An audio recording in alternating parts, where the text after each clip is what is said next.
Good morning. Thank you for coming. It is Thursday, and I appreciate you for showing up because you were probably out really late last night. And I was putting it together slides at 2 o'clock in the morning, so I hope these make sense to you as they will to me. So we're going to freestyle. Today is called Insights from the Jury Room. If it was Andrew Simon moderating, he would call it Between Two Ferns, but maybe he'll do a bit for us later. So let's jump in. So I'm Judy Chan. Hi. Thank you. And with me, I have our esteemed judge of the PR jury. I know what you were going to say there. That scared me. Oh, I know, right? Andrew Simon, he's a global creative director, and he runs Unilever for us. Woo! And Wendy Chan, who is our chief creative in China. So she was on the health and wellness jury. Pharma jury, yes. Good morning, everyone. Good morning. Okay, so why is it important to win at Cannes, since we're all here? If you haven't felt it or know it, I will refresh your memories.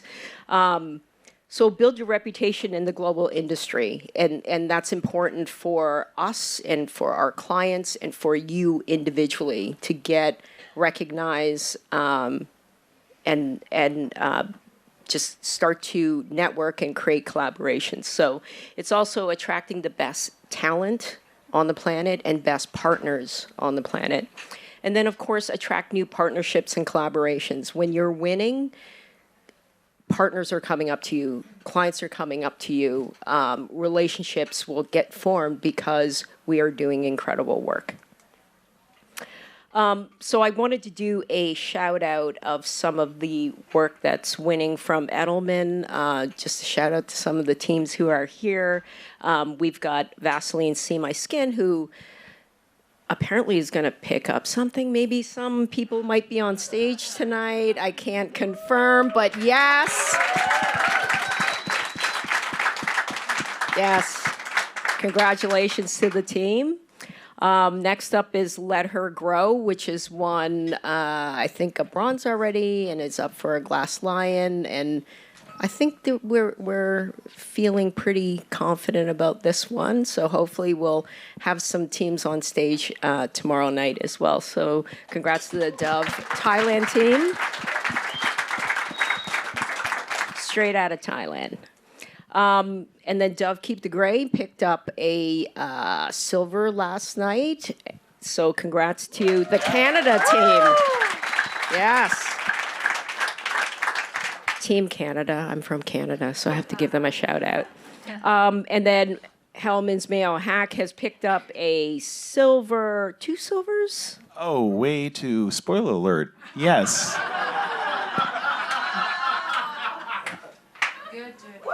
Oh, yeah. Okay, that's under embargo. Do not tweet that. Do not talk about that. Hellman's Mayo Hack, congratulations to the team. Oh, it's, yeah, it's fine. We're all friends here. Yeah. And then eBay Wear 'em Out. Is this one? Yes, I you talk can about totally this? talk about Oh, I can't talk about this No, one. you totally can. Oh, I can. Yeah, I won bronze last night. Oh, yeah, won bronze last night. Right, yes. Yes. eBay team, congrats. All right. So, yes, that's where we're at so far. 30 shortlist. Yes, we don't know. We don't know anything. We're still anticipating.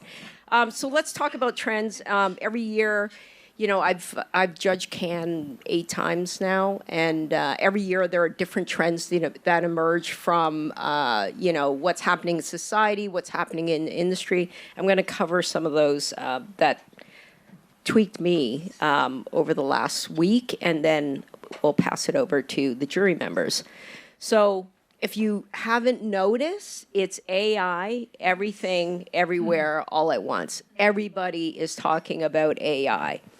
And the good news is have no fear. And I think you're starting to hear that because I think when it first came out, everyone was like, oh my God, we're all going to lose our jobs.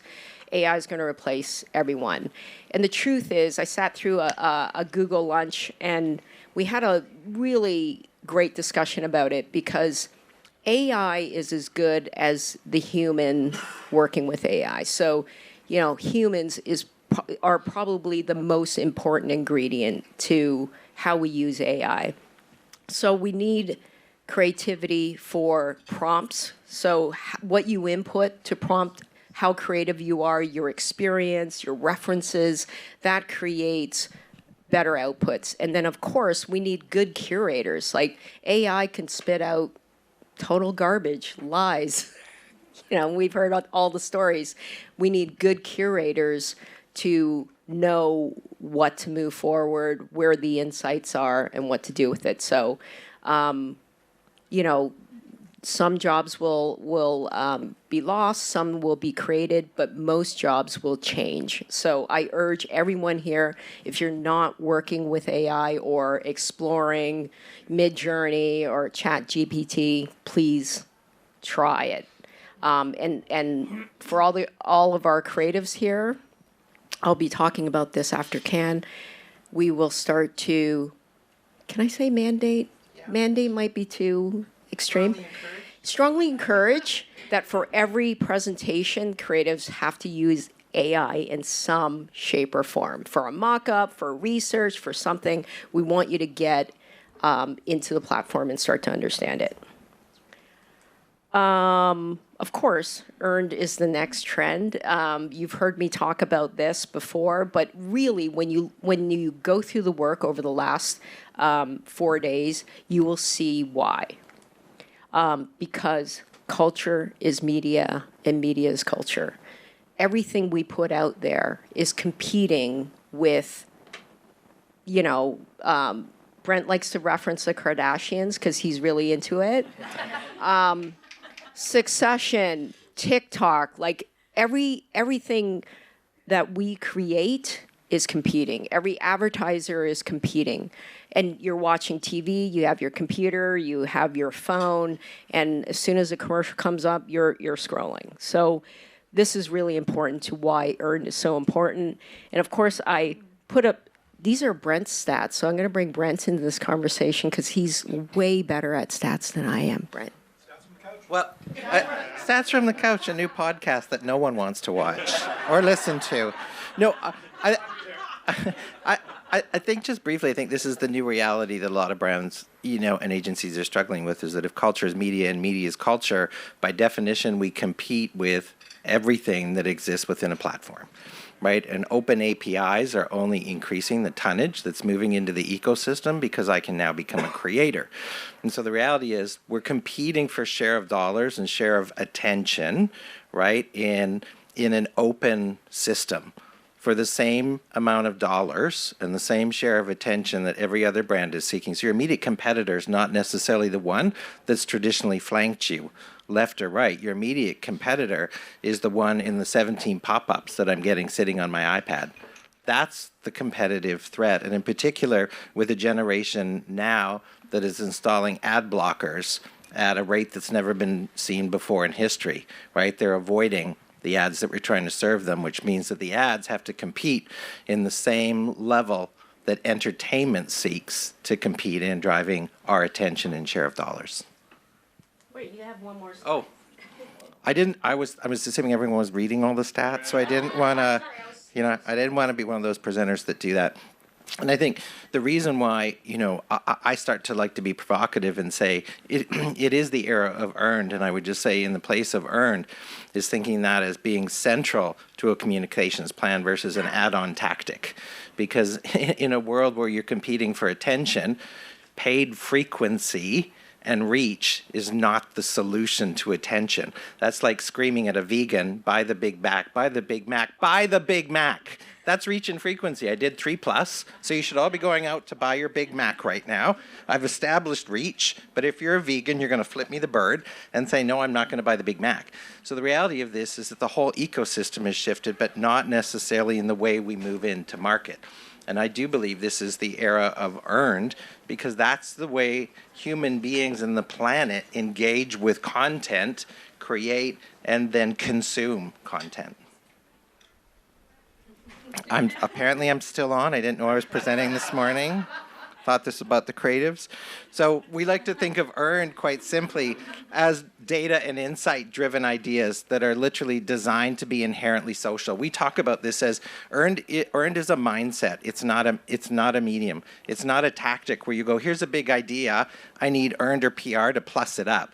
No, because you're working backwards. The idea has to be inherently viral and social in order to create massive spread. And it has to start with the culture first point of view and be built to be purposely built and constructed to be viral. And that's where we start to think of as earned as a mindset, not a medium.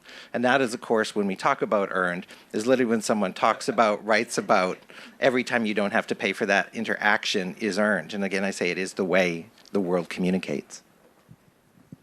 And that is why I love working with Brent. He is my strategy partner. And so, yes, earned is every time someone headlines and gets talked about, every time you don't have to pay for that interaction, it's earned. And that is always our opportunity to put earned at the center of our ideas. So another trend, of course, we've been seeing in all the work this week is diversity, equity, inclusivity, and how we use technology to help people have better lives. And so technologies you're seeing across most of the work to help enable diversity, equity, inclusivity. And then the last thing, I know this seems like a weird slide, but health and wellness, fun and humor, and they are connected. So health and wellness isn't just a category. You're seeing it across all categories, and all businesses are talking about health and wellness. And then fun and humor, I'm happy to say, is back, because I think that over the last few years coming out of the pandemic, it was sadvertising. We were getting really sad. And we're feeling that need for optimism again. And you're seeing this as a overall trend across all of the work.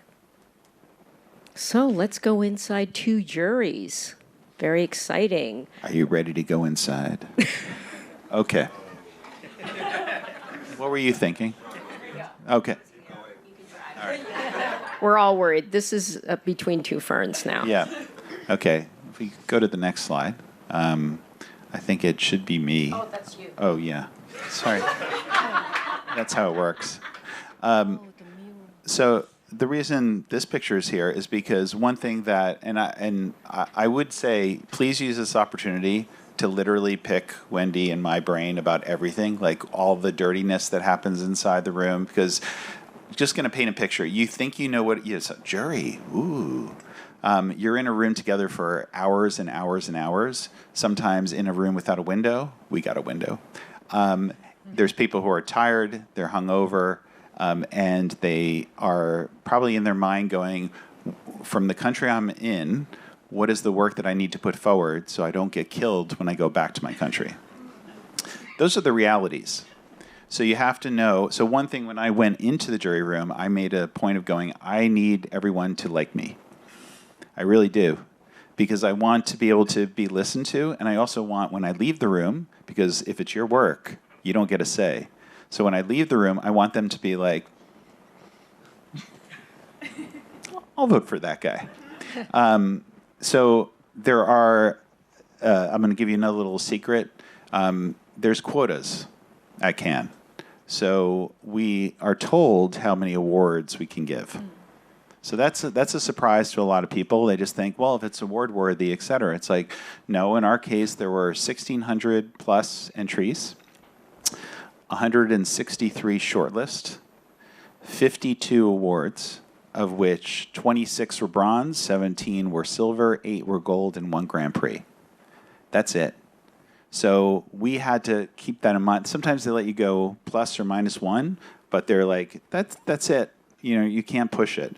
So that's a lot of pressure for the work that you're doing. And when you think about the campaigns and what stands above other campaigns, so it's like somebody's like, oh, I only made a short list. It's like, it is incredible just to make a short list. Incredible. It's so hard. And there's a lot of work that I didn't see that somebody went like, oh, because we had a point where we could bring something back. You could only bring back one thing. And then everybody's like, oh my God, what's the one thing? What's the one thing?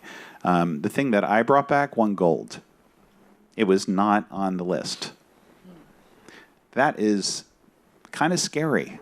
And you have to be really choiceful in what you do. So I just say that because we did have a lot of fun together, my jury and I, and it was important to do that so we didn't just scream at each other because everybody is very passionate, very strong personalities. Wait, I want everyone to look at your face. Look how serious you are. Yeah, I'm always serious. Okay, so I don't even know what this is. This is Brent again. Oh, yeah. So what Brent would say about this, I'm only kidding. I know what this is. I do know what this is. So this is when we first sat down, this is the most important thing that happened. We said, before we begin, what's the criteria? So Joanne, who is our president, said, there are 3 criteria. I think she said it about 50 times. Earned at the core, lives and breathes in culture, made a real impact. That is what we're judging on. So everything else that you might think about, we're going to keep going back to this and say, if it doesn't have all these 3 things, forget it. It's off the list. And it was very helpful to set that course for the 3 days that we were talking because then we were all on the same page. So I'm going to show you a few of my favorite things. I'm going to show you just 3, and then Wendy will share some more from her jury. And I think the other thing, when I mentioned there was 52 awards, that was representing 20 countries. We didn't mindfully go, okay, let's make sure we have a good mix from different countries. It just happened organically. But it was very interesting because we were very mindful of not being too, with all due respect, Western in our thinking, because there tends to be a preponderance of that. And we're like, we got to keep an open mind and try to understand the culture that we're talking about. And I could give you some really interesting tidbits about certain pieces of work that didn't resonate in certain cultures, and because of that, died. So this is Oreo, and I'm going to play the case film, and then I'll talk a little bit about it. But this was one of my favorites, and I want you to pay particular attention, which you will naturally do, to the case film itself. So when we talk about, we do great work should speak for itself, it does not. Great work. This is, I would argue, a better case film, potentially, than the work itself. So check this out.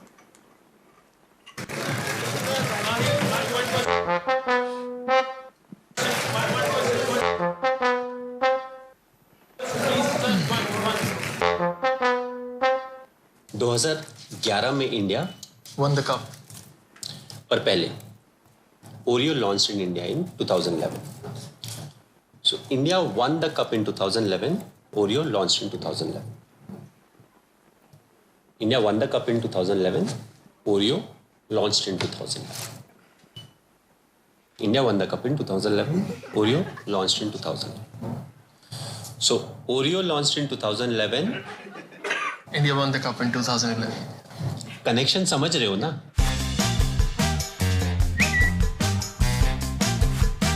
With another Cricket World Cup this year, we actually launched Oreo again. Presenting Oreo for the first time in India again. Oreo relaunched to bring back 2011, and then entire India joined us. A Bollywood director released her movie Again. A sports book from 2011 launched Again. A beer from 2011 brewed Again. And history started repeating on the field too. India beat Pakistan, Netherlands, Bangladesh, just like in 2011. Again. And funnily, even lost against South Africa, like in 2011. Again. The belief in Oreo got bigger, and so did the responses. The Times of India brought back their 2011 front page. Again. Famous recipes. Again. Iconic hairstyles. Again. Favorite merchandise. Again. nostalgic tattoos. Again. Again. Unforgettable. Exclusive MS Dhoni Oreo. Dhoni ne The T20 World Cup. Oreo relaunch అవుతోంది. So, and Oreo has always been the 12th man of Indian cricket. Oreo Bring Back 2011. Oreo bring back. After all, sometimes To create history, we need to recreate history.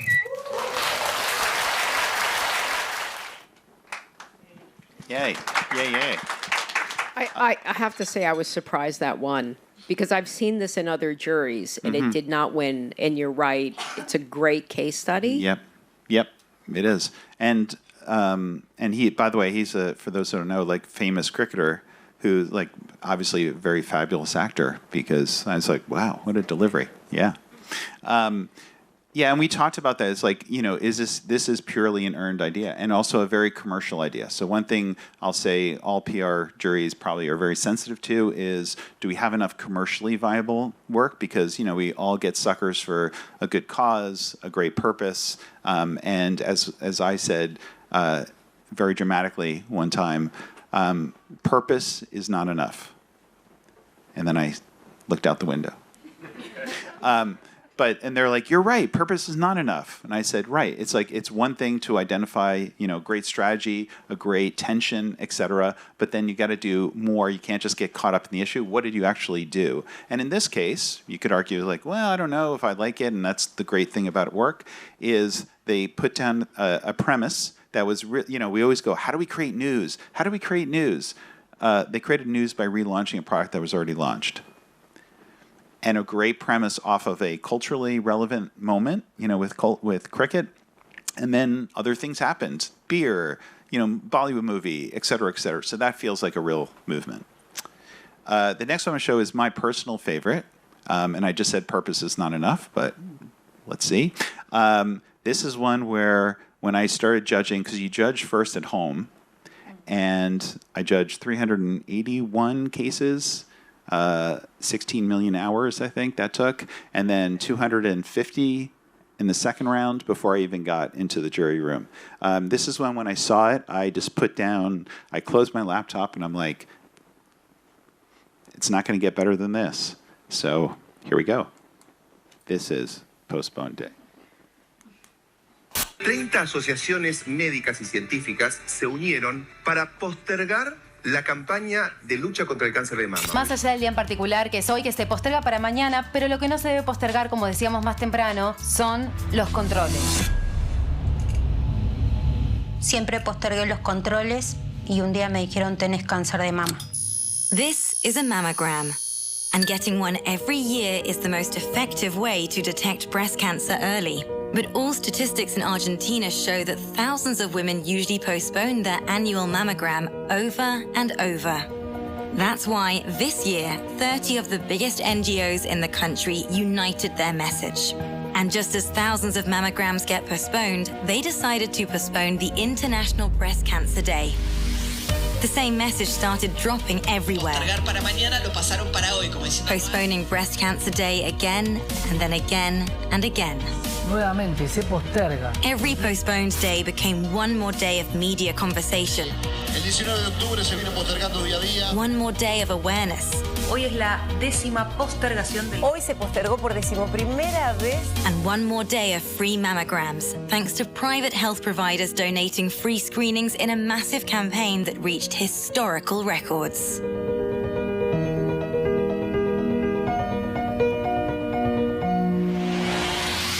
Llegó el día, finalmente, de no postergarlo más y conmemorar juntos este día tan importante.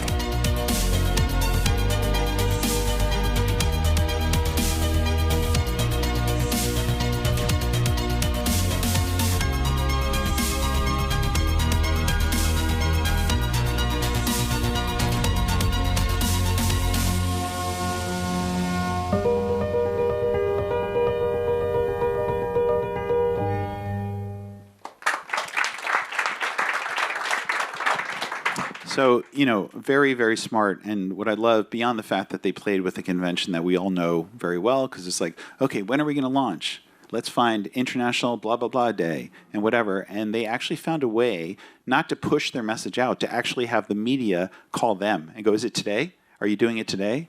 And this went on for 15 days and just right to the problem. Like, it's so amazing, this campaign. The last one I picked, I was going to show something else. I changed the last minute. Yours was at 2. I think I did this at 2:30. But I wanted to show something that I thought would be good to see that didn't make the short list, just to give you perspective of other things. So you may have seen this. You may not have seen this. This is Carte Couture, and this is from Instacart.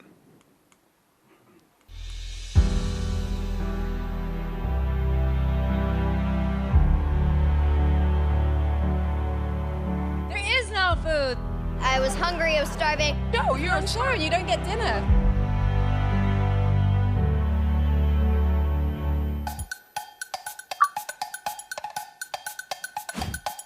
Instacart broke all the snack rules. Oh my God, you know, no one gets this creative at the f***ing Met. Welcome to the MTV VMAs.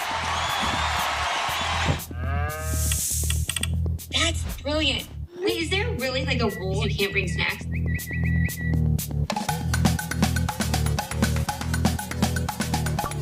So we have witnessed some of the most wildly iconic looks over the years. Oh, another one for the history books. We've got gumballs and candy. We've got lentils over here. Oh my gosh, I'm so hungry. It is Saturday Night Live's Chloe Fineman.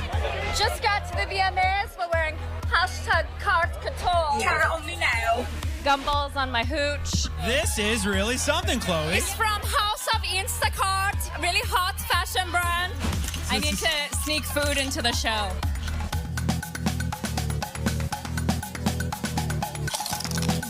Oh my God, I'm so hungry. On my little dress, I have snacks. For a snack? So her snack pack had like those sour rainbow strips and other gummies, but my fave are the Doritos. Oh, Chloe, can you grab me really quickly for 10 wins? Okay. Yeah, that's crazy. And it's in a collaboration with Instacart. Wouldn't allow any outside. Yes, but I can't explain why. Definitely fitting in with the Moon Man statue. Astronaut chic.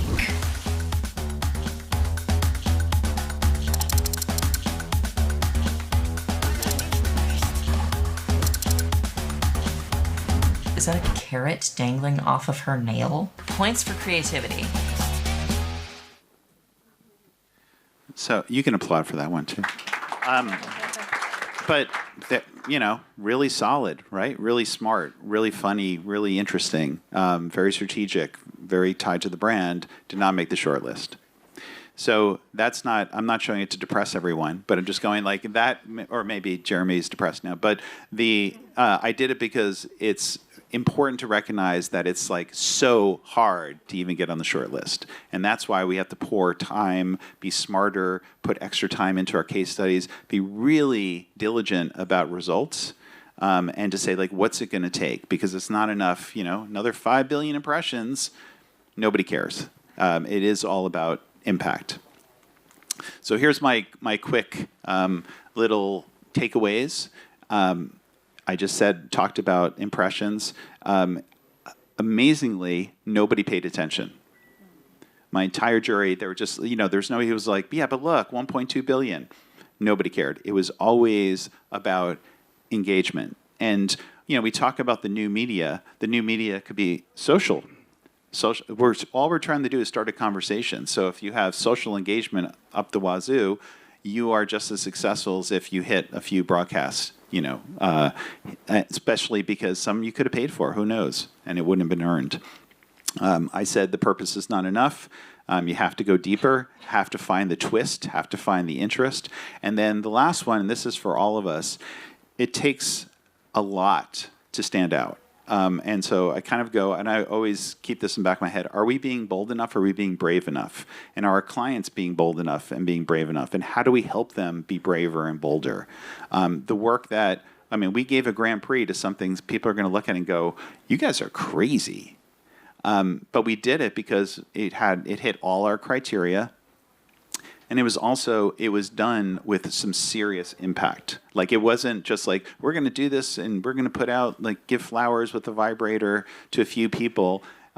It was multiple cities, and we couldn't publish, they can't publish the results, but we saw confidentially serious business results.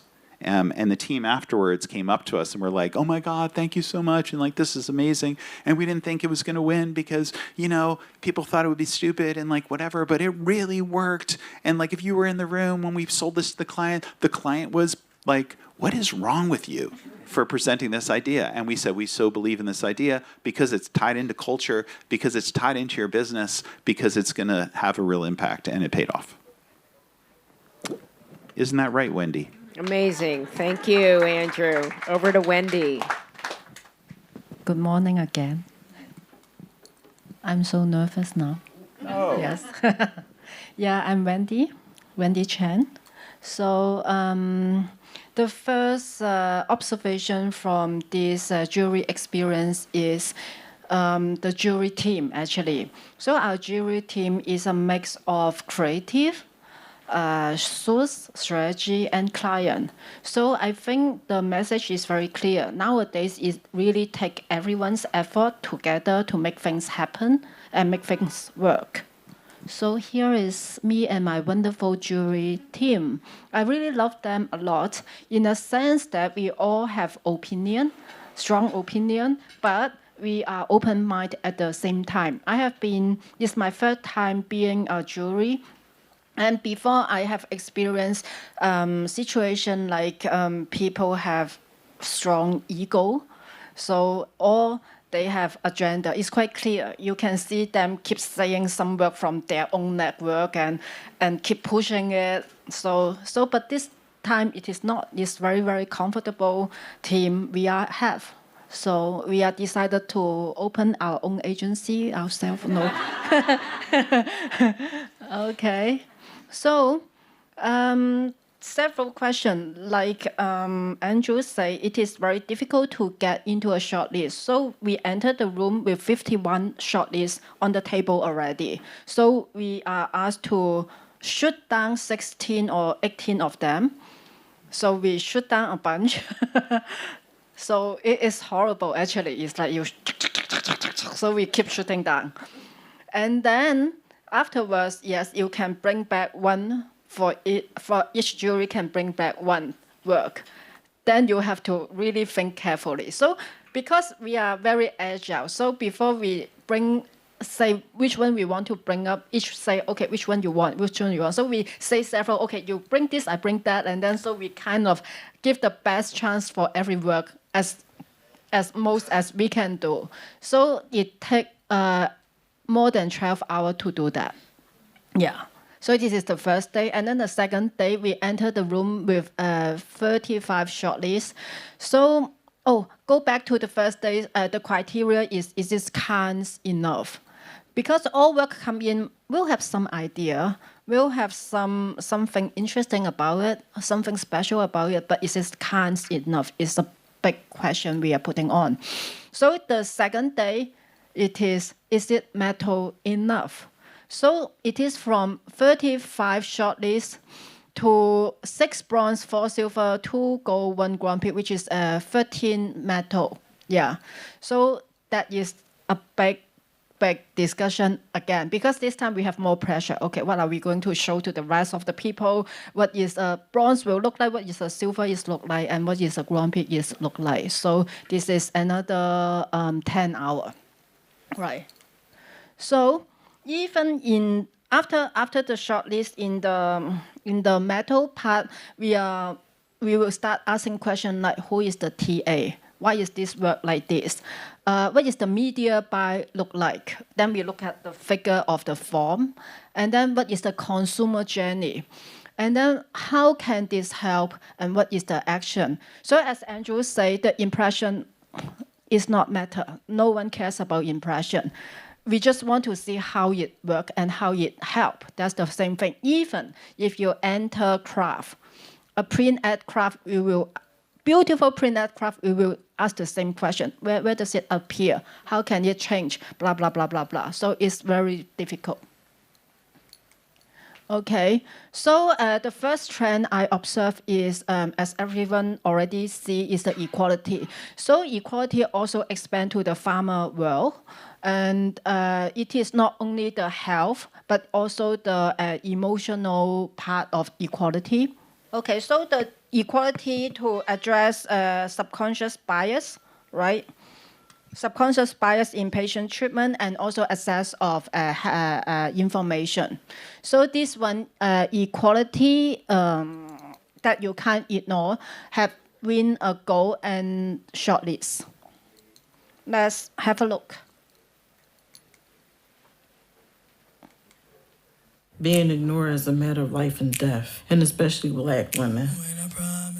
Myself, I can't fail. Black women are dying from breast cancer at a higher rate than their white counterparts. That's not just due to socioeconomic issues. We have a deeper problem. Doctors aren't treating other patients equally. Most doctors are not aware of their own unconscious biases. As you would say, put on your Sunday best. Whatever I wore to church on Sunday, if I have a doctor's appointment on Tuesday, I could put that same thing on. They'll pay more attention to me. They'll offer me better treatment. Even though unconscious bias is acknowledged and recognized all across the country, the ways to address it has not been integrated into the healthcare system. We wanted to bring attention to how much unconscious bias impacts the care and treatment of Black women with breast cancer by showcasing the campaign in the lobbies of the hospitals. So practitioners, providers could see, and they ignored us. So we got placement in all the bus shelters surrounding the hospitals, so they couldn't help but see them. Our campaign features Black women who are breast cancer survivors with the inequality sign painted over their breast, and it's a campaign you can't ignore. That's the importance of a campaign like this, is to remind medical oncologists of the magnitude of the disparity. Black women are 42% more likely to die from breast cancer than white women. 6 times more likely to develop metastatic cancer. Over 2 times as likely to experience a 2-month delay in treatment. Viewers were invited to learn more about the disparities with Black women with breast cancer and for them to sign up for unconscious bias training and other resources with the Chrysalis Initiative. It is very rewarding to see the work that we're doing and how it's impacting Black women's lives. Unconscious bias is never going to be gone. We're doing what we can do and take it day by day. Right. So, yeah, it is very powerful, beautiful film, and also print ad as well. So it wins a gold and then shortlist in print ad. Yes. And the main discussion is, even such a powerful work, we start to ask, okay, what does the scanning of the QR code brings people to? And then we start to search the website, search for any proof, if there is any doctor being converted or being impressed, etc. We are just one photo. We really want to push it up more, but we can't find any. So it stay in go. Go is very good, right? But it is the level of action we are looking for. That's a great comment. That's having greater detail when you start to search it out could have pushed it to Grand Prix. Yes, Yeah. yes. So so this is the first work I show, and then the second one is also quite obvious, which is the technology continues. So not only to help the physical health, but also emotional health. So there is 2 work that we are discuss fighting against each other, which one goes to the goal. And it is a 1.5 hour discussion. And then everyone say everything, and it's very, very interesting. So I want to show you the first one first, which is the mind's eye. Okay, so for patient who has MND, they have progressively lose ability to move their face. They can't have facial expression naturally. So they have combined 2 technology, AI and eye tracking, to help the patient to express themselves. again. So let's look at the case. You win a silver and 2 shortlists. Motor neuron disease is a neurological condition. People struggle to walk and to talk and to eventually breathe, and it's a condition that has no cure. I am so grateful for this device, and it does not let me express anything about me. At least the essence is lost, and I find that frustrating. When people misunderstand me, it made me feel stupid. Some of these people were supposed to be my friends.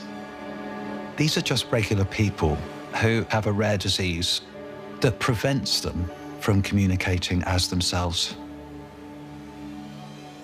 Until now. Introducing Mind's Eye. Mind's Eye is the world's first AI art expression tool for people with MND. I love the idea of generating images to be able to send to others to communicate my feelings. Mind's Eye is a mobile app built to overcome major accessibility barriers with AI tools. Now, even users with almost no mobility can easily create and share images just by moving their eyes.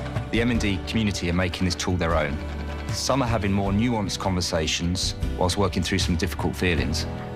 The image that Louise just put up on screen for me is difficult to describe without being emotional, but it just shows how locked into her body she is. To make inputs easy, one simply needs to type their subject, then choose from a library of style presets. Then share through SMS, email, or social media. Maybe you try your feelings for your day. I was never interested in art until I started using Mind's Eye. I am saying what I want with art. I really miss banter and being sarcastic.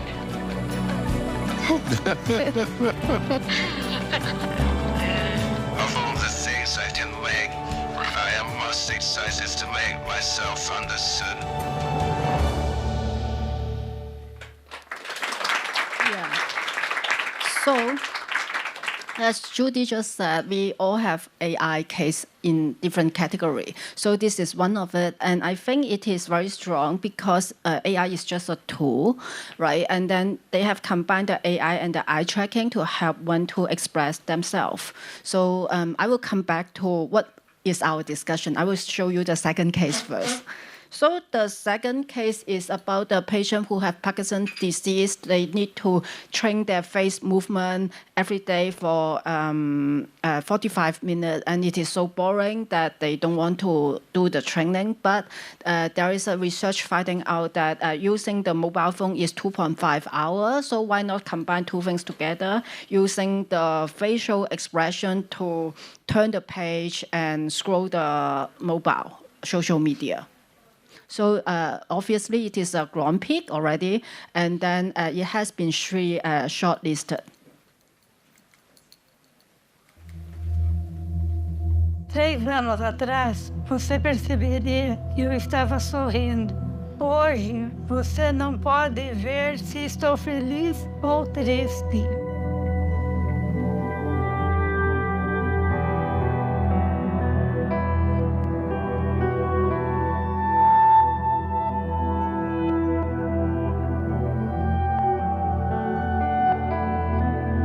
Las rutinas son muy difíciles de mantener, básicamente te hacen sentir a veces infantil, a mí me da tristeza.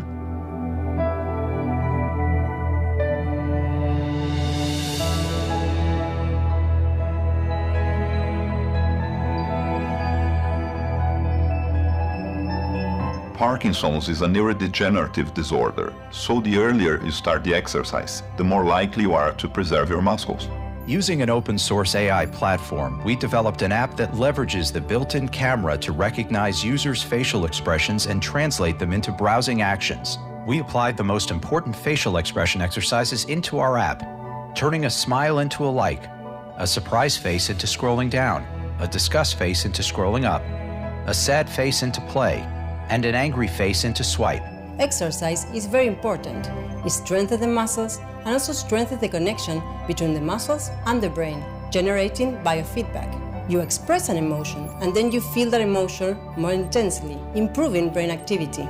The scrolling therapy app allows users to control the most popular social media platforms with their faces, receiving visual confirmation that they're doing their exercises correctly.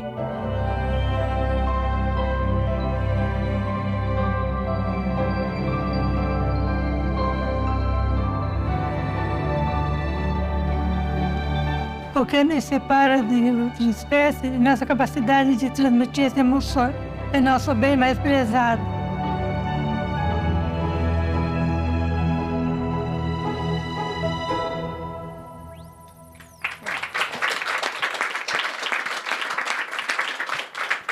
So being purposeful is natural in pharmaceutical world. Every work is purposeful. And the main reason for we have all points of view. For the mind side, we are talking about the integration of tool technology helping people to express, it is so groundbreaking. And then for this one, we are talking about the practicalness of how it goes. And also there are also comments saying, it has to be 45 minutes. Can the patient do that scrolling for 45 minutes for the mobile phone? And then all of the discussion. And then finally, actually, there is one discussion that we make this work which is the number of downloads. We go to Google Play and find it. It has been downloaded how many thousand times, and it becomes the main reason. And then it is like how many patients have used it. So if the first case, they have some proof of, collaborating with some kind of people and make it in a bigger scale, it have a better chance. So it is the action that brings this work to the Grand Peak stage. Yeah. So actually, one more point which is not in the slide is there is a trend in make the work more lighthearted, even in pharmaceutical as well. So not only lighthearted, some are quite humorous and funny. Yeah. So I think that as you say, the world is already heavy enough. So it is one of the ways to help to communicate message to change people's mind. Yeah, that's all. Thank you.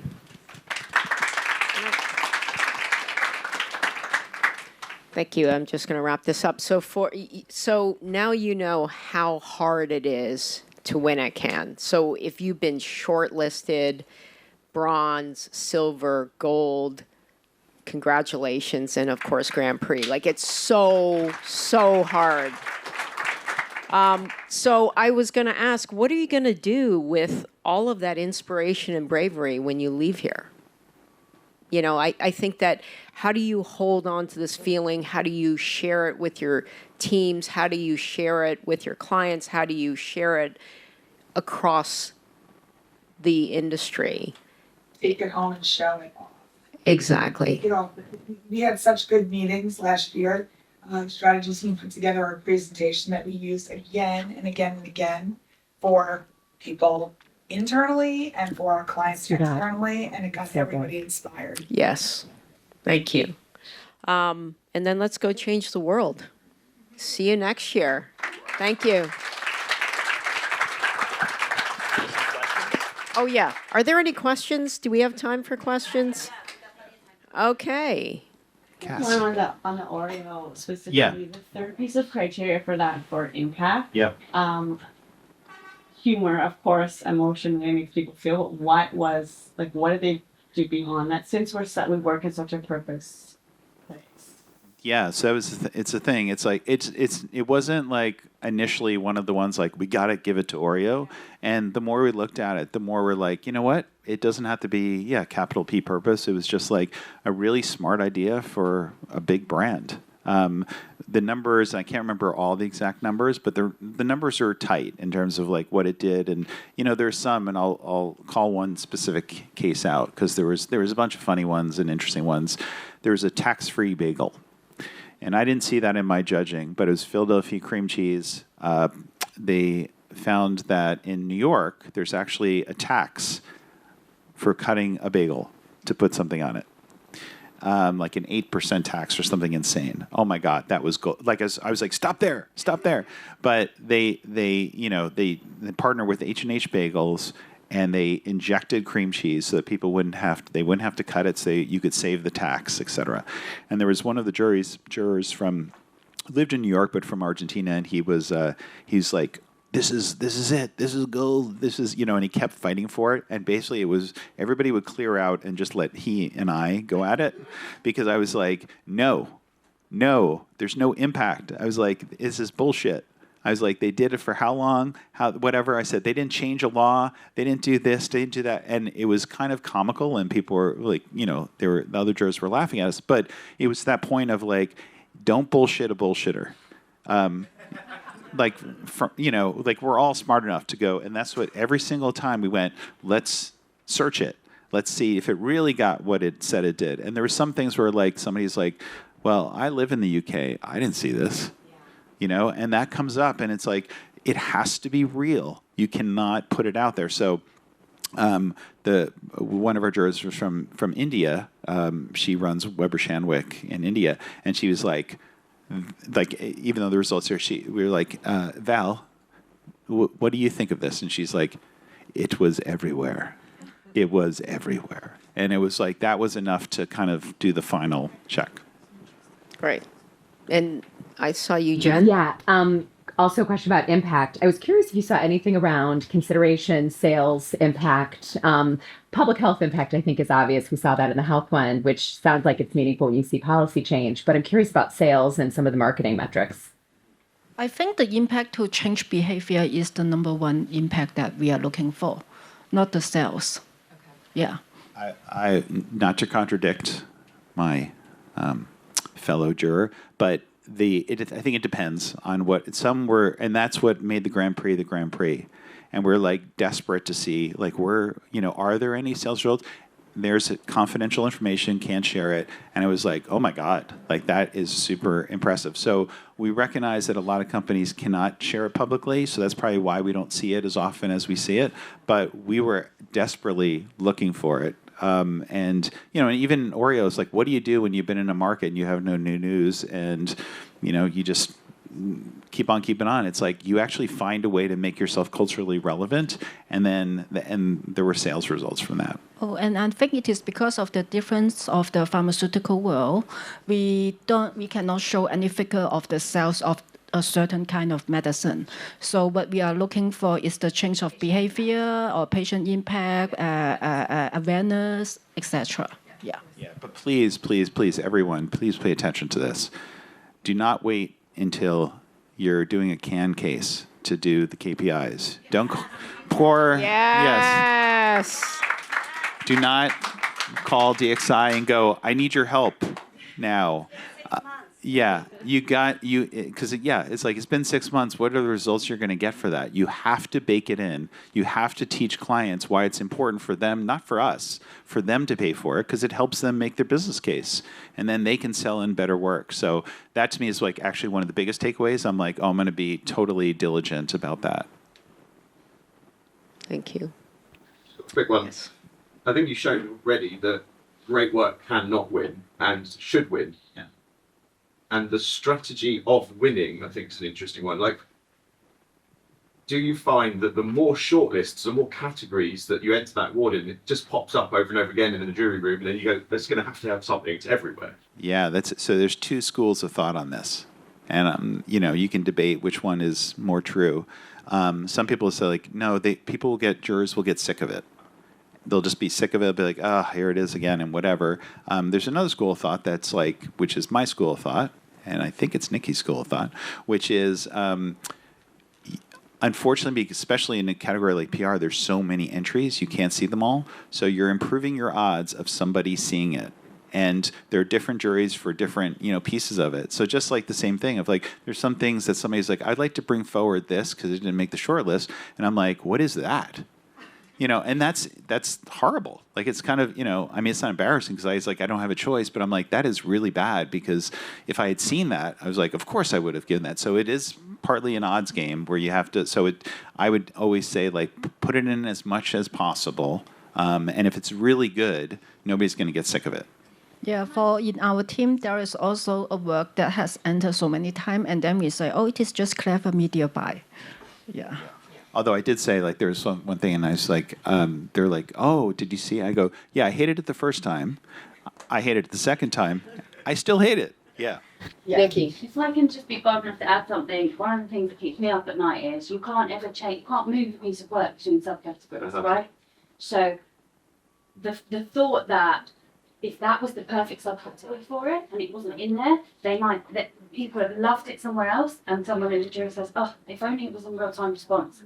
Yeah. I just never want that to be. There was many times when that happened. Yeah. It was like, this is a great piece of work, but it's not great in that subcategory. It would have been so much better over there. I would also, and maybe this is obvious, but these guys were on totally different juries. So strategy we've used, right or wrong, is first see how many juries you can get in front of. And then once you've sort of exhausted that, then you can look at, do we do multiple categories within the same jury? To your point, that you start to see it, but one jury might love a piece of work based on who they are or what their category is, and another might not. So that's, I think, thinking about it.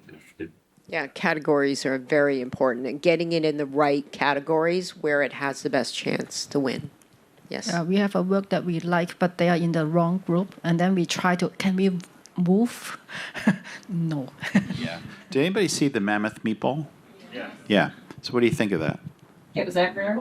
It was everywhere? Shortlisting the social influencer to be just in everything. Yeah, So it was everywhere. And it was very funny because everybody's like, PR is its category. PR is going to clean up in PR. And we looked at it, and there was somebody on the jury who was partly responsible for that work, and he left the room, and he has a very strong voice. And I was like, this is going to be interesting to see how this goes. And basically they went, is that him? It's just clapping. But we went, okay, it's really impressive, et cetera. It's trying to sell, cultured meat. Interesting. It's like, here's a giant meatball that you cannot eat. So they're trying to prove to people that cultured meat is something that they should, ingest, et cetera. But yet here's something that you just can look at, et cetera. And I was like stunned. That was the argument that killed it. I was like, it was just a logical argument and whatever. And so afterwards, he came up to me and he's like, very sad. And he's like, can you tell me why it didn't get through? And I was like, yeah, here's why. Because strategically, et cetera. And he's like, oh. But it is that, isn't it? It's just like, and especially because we're reviewing so many at that stage, that if you even have to think about it a little bit too long, you're like, yep. It's not really working. Yep, exactly. That's how tough. Felipe. Andrew, you mentioned that there was an Argentinian guy in the jury, right? Yeah. And about the Oreo campaign, there is another campaign that happened in Argentina that's Cume's Coincidence. Yes. And it's basically the same insight and the same idea. Yep. Did this guy mention this campaign, and how was the discussion? Because it's exactly the same. Great question. And both campaigns were in the mix. And I was waiting for him to bring it up. He never did. And I was like, one's cricket, but there is always, and this is any award show, somebody could kill something by just going, I've seen it. That was entered last year. It's like, yeah, and you're just like, what are you going to say? No, it wasn't, or like, and we did have a discussion about, there was one campaign, oh my gosh, it was for testicular cancer, and what they did was they took the pitch and then they added a little circle. Sorry? Yes, the soccer. And so it was like, oh, that is really good. Like, how strong is that? And like simple. And there's the player, and he came back, and then somebody's like, well, do you remember the thing last year where they changed it to the female symbol? And I was like, oh, no. And they're like, yeah, that happened. And we're like, okay, next. Like, it was just, and that's how random sometimes it is. And we did push on some people and went, I don't know if that's the same thing, but it's it's crazy. But I thought of the same thing. I was like, I didn't initially like Oreo as much because of that. And then the deeper that I got into the case, I was like, this is really strong work. And of course, they didn't know about the Argentina thing. Argentina didn't know about their thing. So you kind of have to judge them on their own. And both campaigns were huge. Huge. Yeah. The first campaign was Yep. Amazingly energy. Yeah.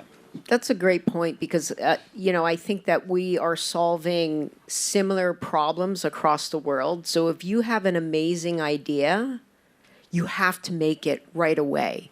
The fact that people are like, we'll make it next year. No, somebody else will make it. Ideas are out there. And yes, I'm looking at Deb because we had an idea that won a gold, but our client said not right now. Yeah. So ideas are out there.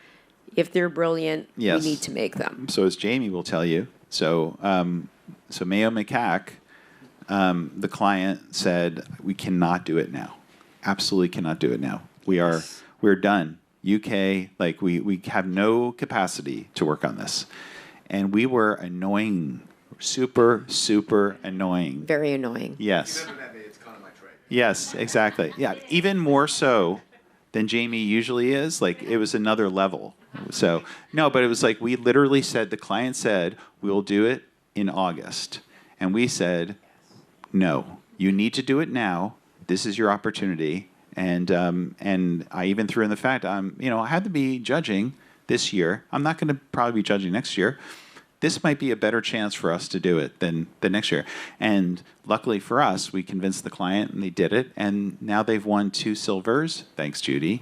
And the client is like beyond. Like she is. And she's talking about the fact that Yeah. she said, not now. Yes. And you kept pushing. Yeah. And we did it. And that was a big revelation for her. She was glad. Yes. And her boss, Robert, who runs his CMO, he's like, keep doing that. Keep pushing us. Keep pushing us. We want to be on stage next year. And we said, we want you on stage too. And talking in the moment that they actually then released a couple of months later, garlic mayo at McDonald's. Yeah, there you go. That would have been done. It would have just been over. So like, you have that window. We've all done it. We've all got those days. Question. I guess I naively didn't think that there was any politics in it. I'm curious, like, for those of you that have been like sat on the jury for many years, have you seen an improvement in that, or do you think are people still like pushing their own agenda for their own country or network or whatever? It is getting better. Yes. Like when I first started judging, there were just people around coffee, backroom deals, things happening, lunches, people would sidle up to you. That really mostly has calmed down. Yes, Wendy. Same for me. The first time I judged is 2012. I didn't enter any work at that moment, and then I saw people physically, this is my work. Which is yours? And then, okay, so it's quite strange. And then now it's not. Yeah. Yeah, they've really cracked down. Yeah, but they're very good at checking things. They can definitely, I always feel like I'm being watched. And not just me, all of us. But you also be constant that it still does happen. Like there's still immense pressure for each juror to be like, what are you doing for Argentina? What are you doing for Brazil? What are you doing? So, we help each other to kind of go, it's okay, and blame it on me if it doesn't win. Yeah. I think the different people in the room make us have a more balanced point of view, so it's better. Yeah, absolutely. And any last questions before we wrap? Yes, Jamie. So like you guys, everybody's judged on like plenty of different award shows. Is there anything that's specifically different about judging on Cannes compared to like other shows? Or is it pretty much the same, it's just higher stakes? It is higher stakes, and it is more political and country focused and network focused. I think that there's just greater pressure to perform here. Yeah. Yes. Just on that point, actually, it's sometimes useful to gather jury feedback if you've entered the work for other awards to write and like sort of Eurobus, because actually those jurors are quite happy to talk to you about the sort of questions and pushbacks that work encountered in the jury. So, if there was a question about whether the results just weren't good enough or whether we looked at this, that and the other, we didn't, when forensically investigated it, it wasn't showing up. So then you can actually take that feedback from those jurors at the other less pressurised, the smaller awards, and build it into the case study. So that when you go for Cannes, you've dotted every I and crossed every T as much as possible. Yeah, it's interesting. That's a great point. Yeah, is that it was like we were a sequestered jury. Like we purposely started saying, erase anything that you've heard. If something won past, like, please pay no attention. Let's start from the ground and like build up. And I thought personally, I really appreciate that because there's definitely, we've seen it happen. It's like, oh, that thing. Let's move on. Yeah, that wins awards. Let's give it an award. And it's like, no. Let's go through this just like we would any other case. So it was interesting. I was very proud of my jury for doing that. There was no givens, none. Everything was like torn apart. And then, we gave what we gave. Great. All right. Thank you, everyone. Thank you for coming. Thank you.